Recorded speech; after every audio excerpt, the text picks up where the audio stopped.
And we're going to have a very special speaker today. He's going to share with us a mid-year report on AI search, which is incredibly important to you. So please put your hands together for Mr. William McCreight.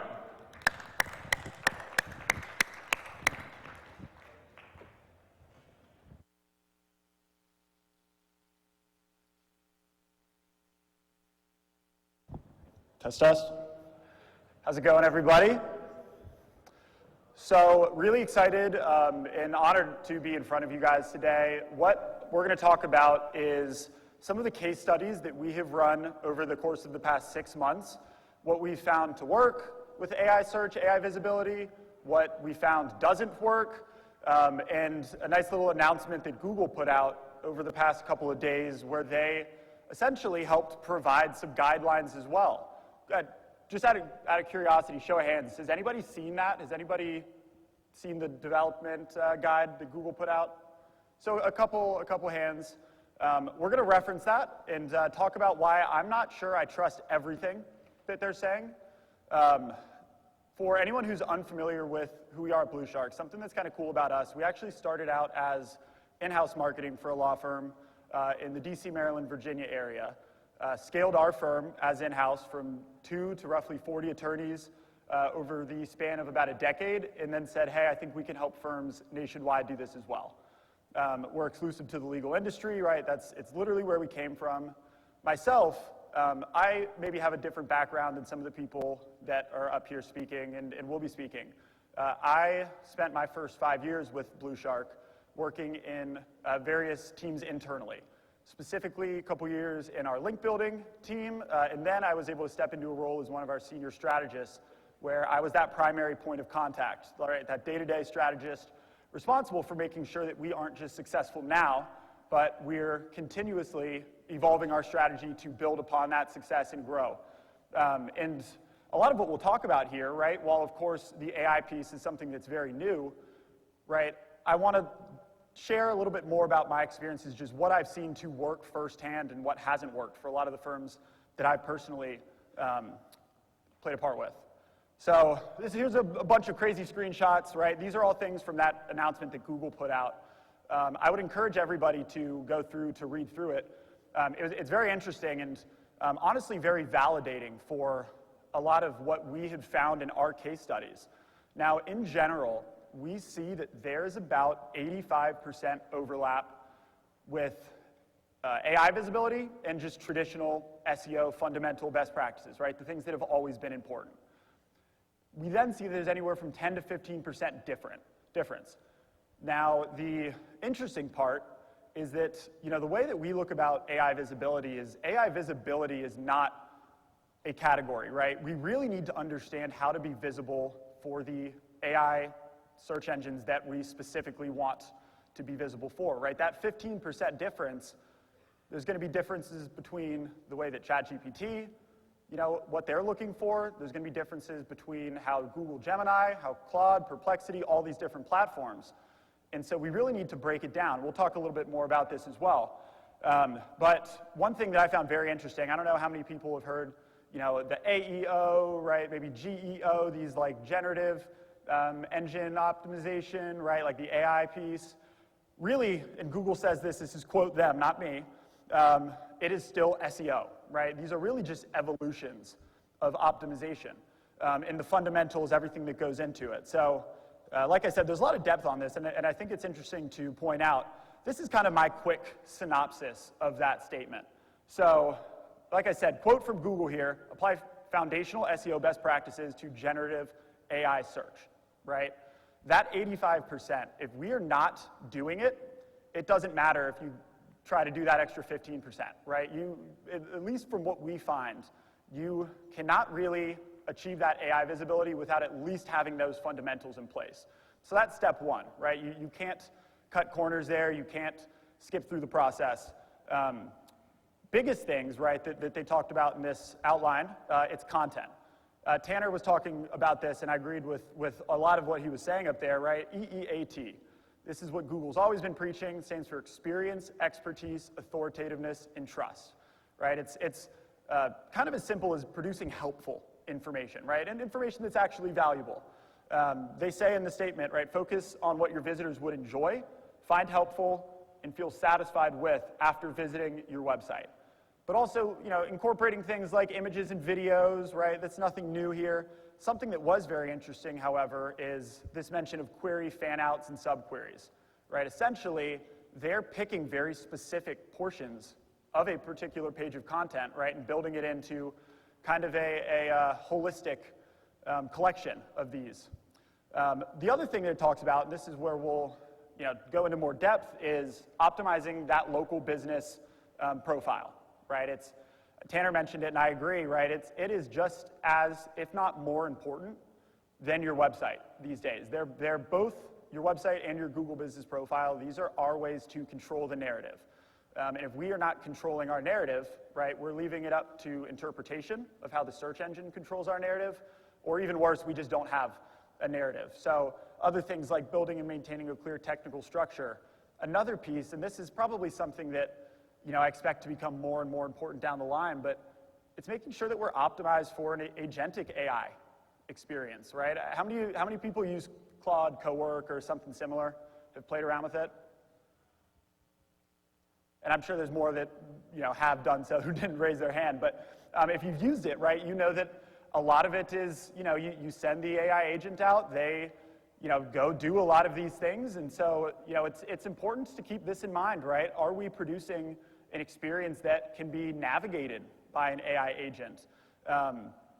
Something that we won't have a ton of time to go into today, but if you scan the QR code at the end, I have information on this in the slides, is how we can help optimize it, right? And what's really important to allow that experience to be smooth for the agent. But something that's very interesting, right? And this is going to be a bigger and bigger piece of the puzzle.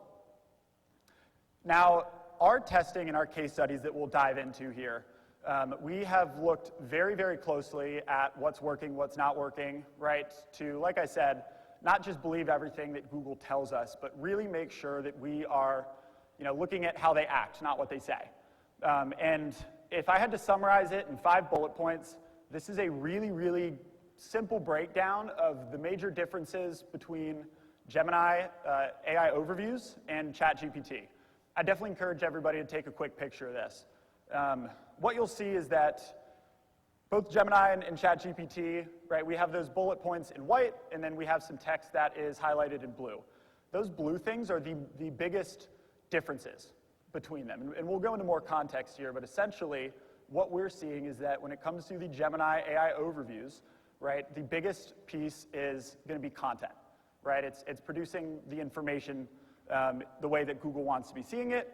ChatGPT is much more looking at places outside of your website, right? And it's, okay, cool, I see that you guys are telling me this, but I want to see other sites doing it as well, right? It's also where we start to see a lot more reference towards Wikipedia, Reddit, press releases.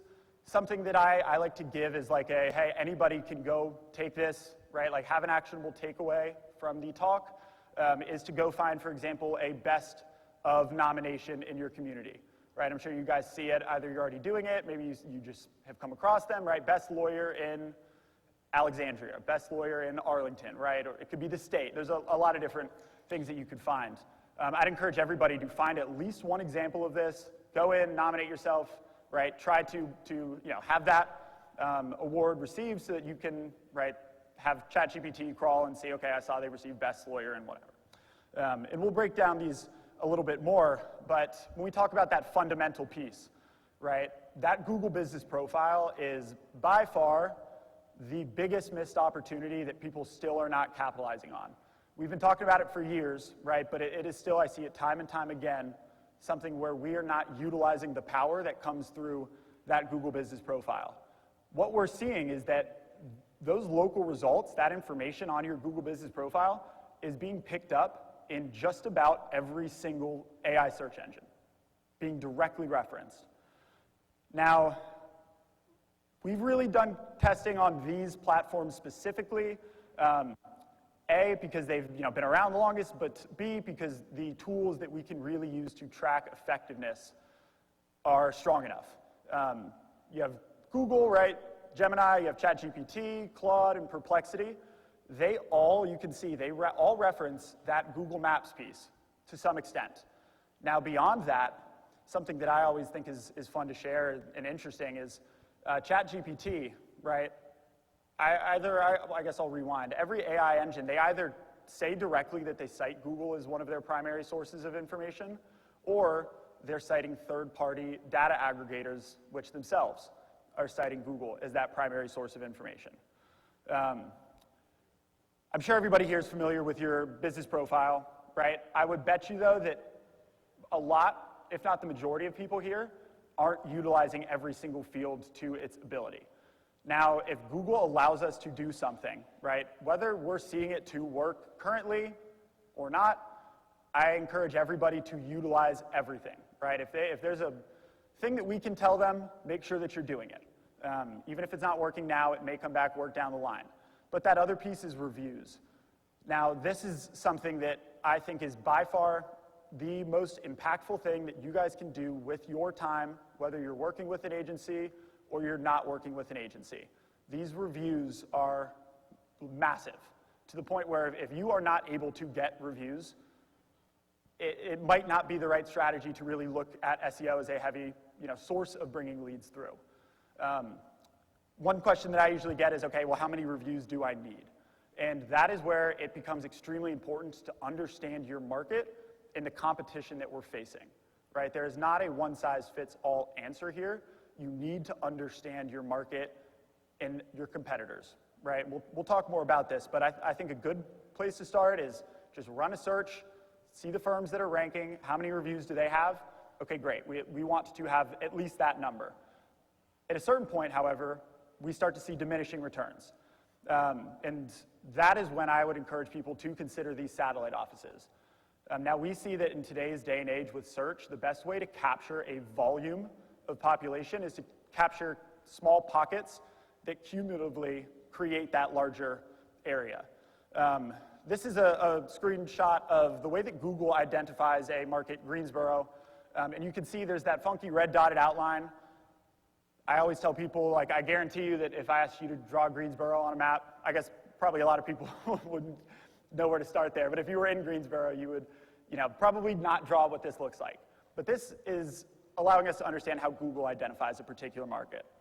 That doesn't mean it's the cap on our visibility, though, right?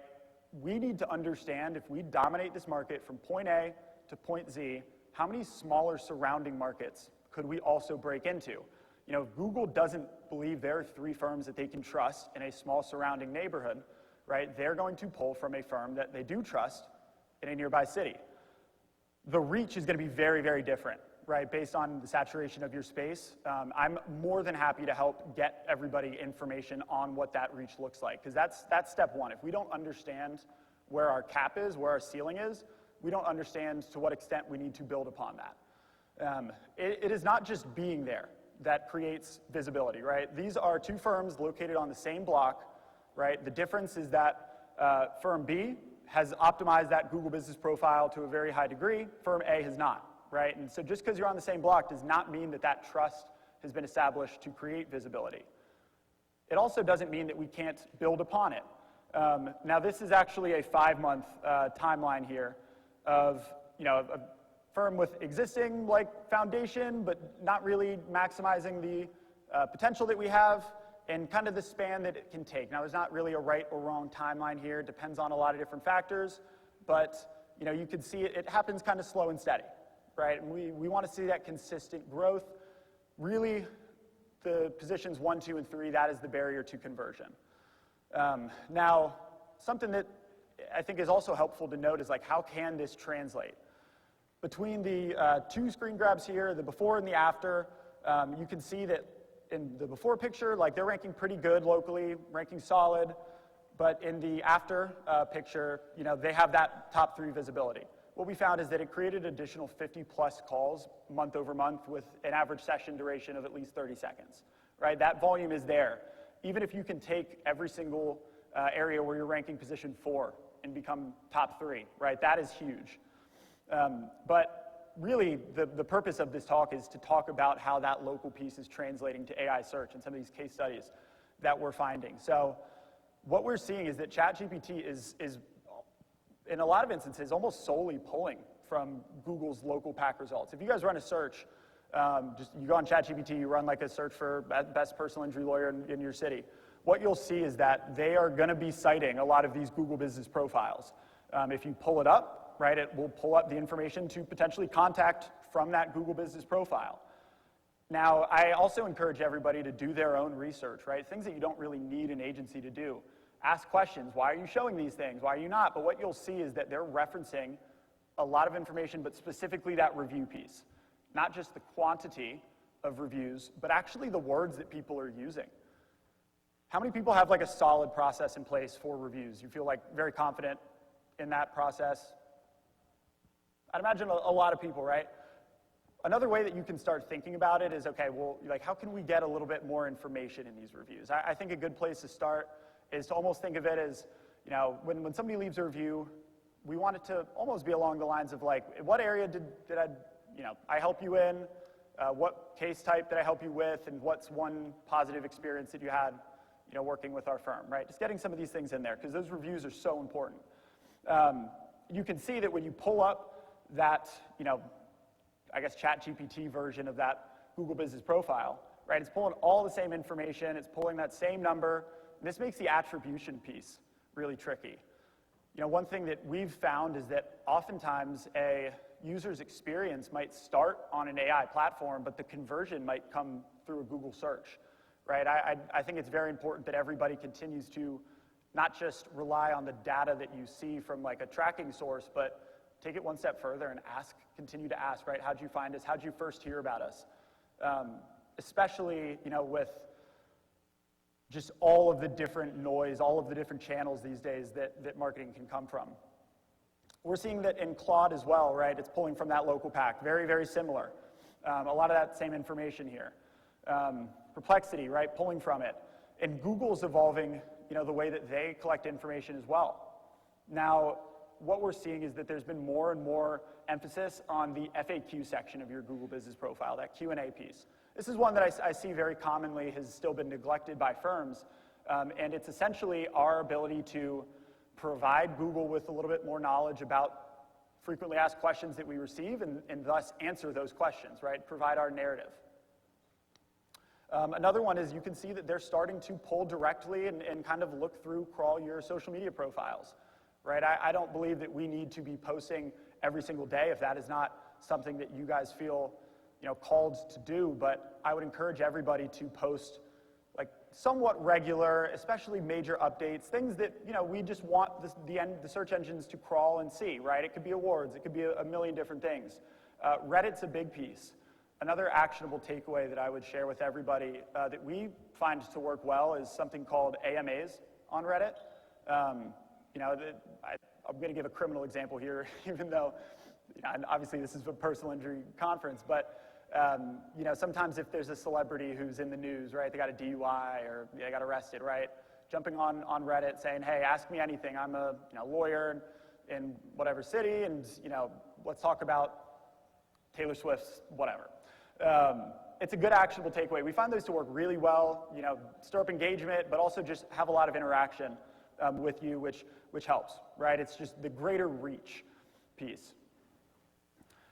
Now, quick QR code. We just put out a book actually on local SEO. It is designed to be a book for attorneys to be able to use to do things themselves, right? Like we're advocates and very big believers that you do not need an agency to necessarily be successful in search. This book is going to give you guys a lot of information. Scan that code and then you can come by our booth. I brought as many as I could fit in my bag without having overweight charges from it. So 50 pounds worth of books approximately. And if we run out, I'll send over some, we'll make sure to mail them out to you. Now what we're seeing with the ChatGPT piece, right? The 5 fundamentals, it's another good picture to snag. One of the biggest missed opportunities that we find to work very well consistently is making sure that we're bragging about ourselves, right? However that may best suit you guys, right? Talk about the verdicts and the settlements that you're doing. Making sure that we have the right schema and markup on the site. Now this is one example of Google coming out and saying that this might not be as important, but we still see it in our case studies, is extremely important, right? Essentially providing that information for the search engine to crawl, understand in a quick glance what that page is about. Utilizing awards and recognition, right? While, things like top lawyers, right? All of these things that may not like be the truest indication of who the top lawyers are, right? We want those things. I would explore everybody or encourage everybody to explore the free opportunities first before you look at spending significant money on any of the paid ones. But there are instances where that may be beneficial, right? I would say it's very case by case. Making sure that we're leveraging testimonials, right? Review schema on your website. Making sure that we're really leveraging those reviews, those testimonials, not just on your website, but for ChatGPT specifically, off of your website as well. So Google is still by far and above where we recommend these reviews to go, but other ones like Yelp, social media, right, like Facebook, these are other places that we want to utilize reviews. We want the ChatGPT engine to crawl through all these sites, see that there's reviews not just on our site but elsewhere. It's a really tricky game. I'm sure you guys have heard about reviews for every presentation in the past 10 years, right? But they're that important. Some instances of those lawyer profiles and citation sites, right? Free ones, take advantage of as much as you can there. The paid ones, very case by case, not necessary, but can be helpful at times. And then that press and authority piece, right? So press releases, digital PR, right? Providing not just a press release that nobody cares about, right? But if there's press releases or information, digital PR that you guys can leverage to just show your knowledge of the community, right? Like to show why you guys have helpful content that's not already out there. And really just bragging about yourself. Now, what we've found with ChatGPT is that it is very different than your historic Google search engine results page.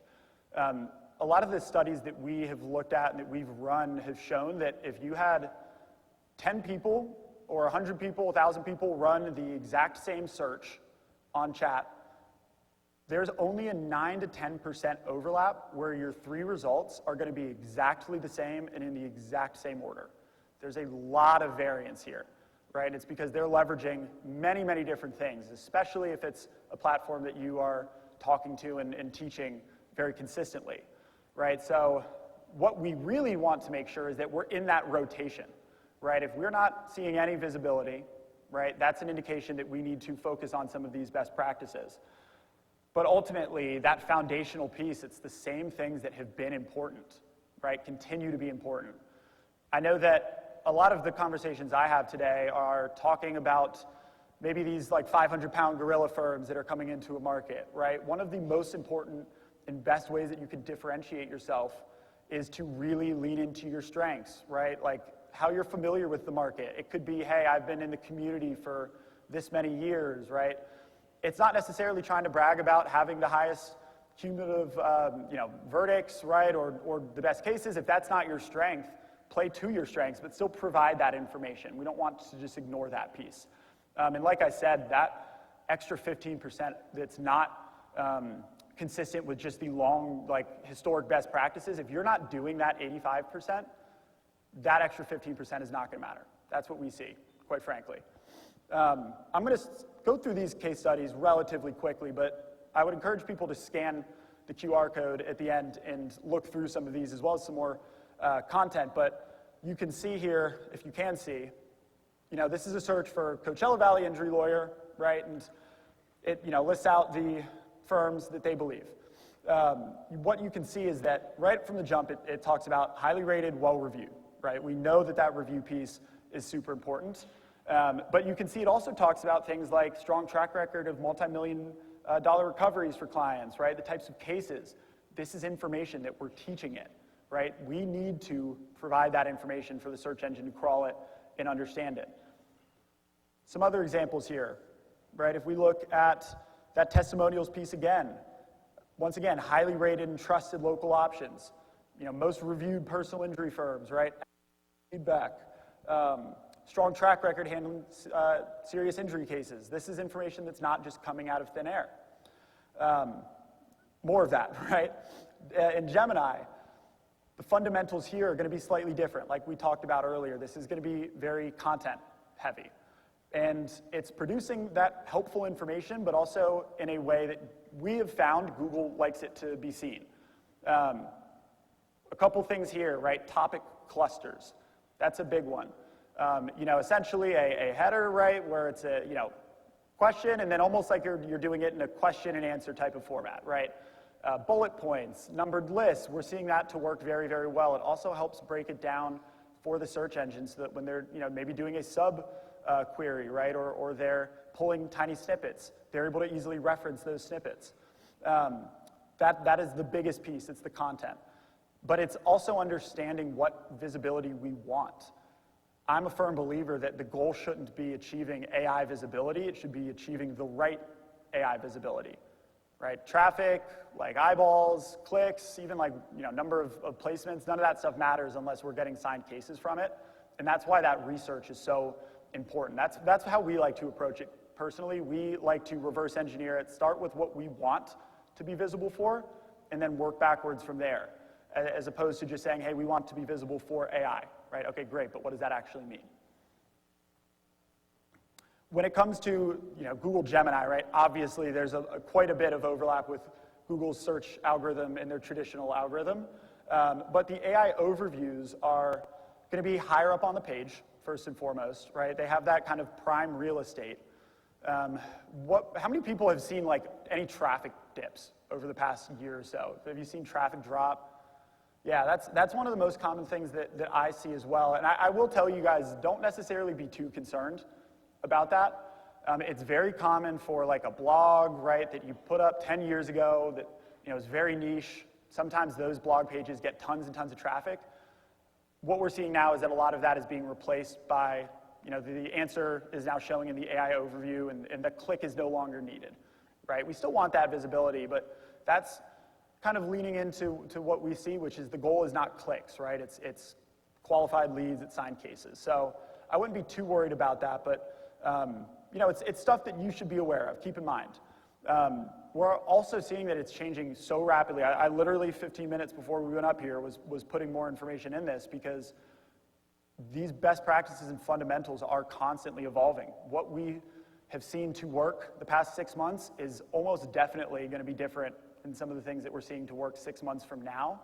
So it's consistently changing, right? But a lot of these fundamentals all boil back down to making sure that we're providing the narrative, right? We're leaning into our strengths. We're doing what we can control, and we're not leaving it up to Google's interpretation or ChatGPT's interpretation. Just more examples here. Like I said, the on-page optimization piece, almost writing it like we're answering your question, right? Putting that answer near the top of the page, avoiding super long intros, the schema, the coding, the markup, topic clusters. Like I said, fundamentals, but a couple extra best practices. And you can see, right, that content analysis, that content gap analysis strategy, that is my recommendation on where you guys should start. It's looking at, first, what visibility do we actually want, and then obtaining that visibility. I'll also note that something that we found is that the AI search piece is very strong for B2B situations. We found it to work well for firms that are really trying to maybe optimize for lots of referral cases. That's something worth considering if it's a big part of your guys' practice, that B2B piece, something that can work very well.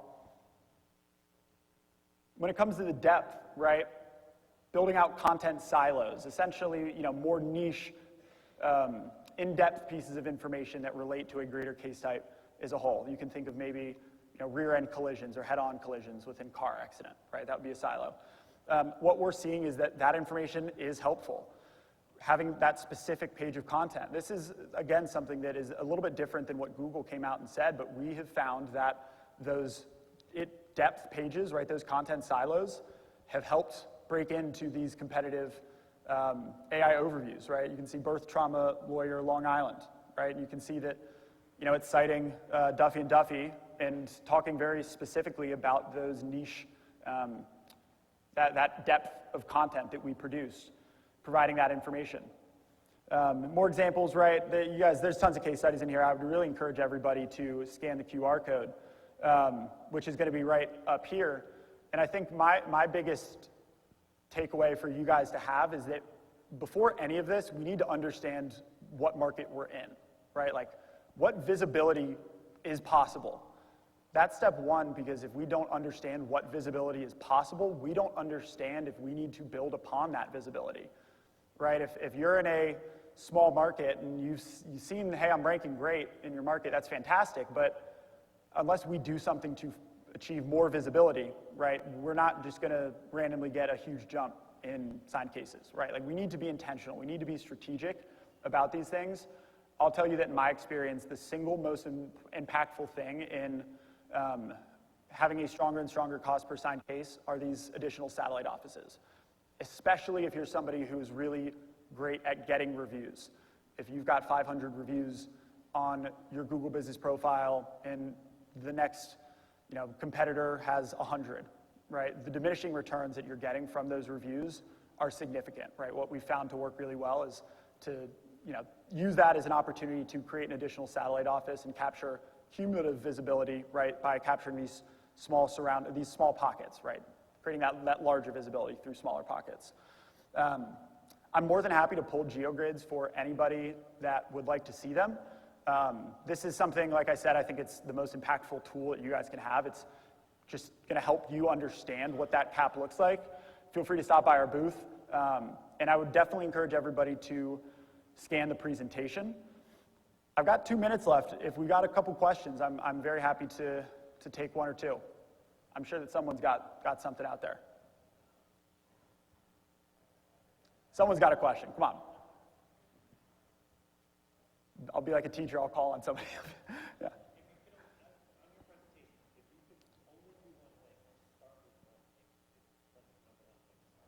Google Business Profile, especially if you're somebody who's not working with an agency. Like, I'm a big believer, and the question, if anybody couldn't hear it, it's like, what is the one thing that you would start with?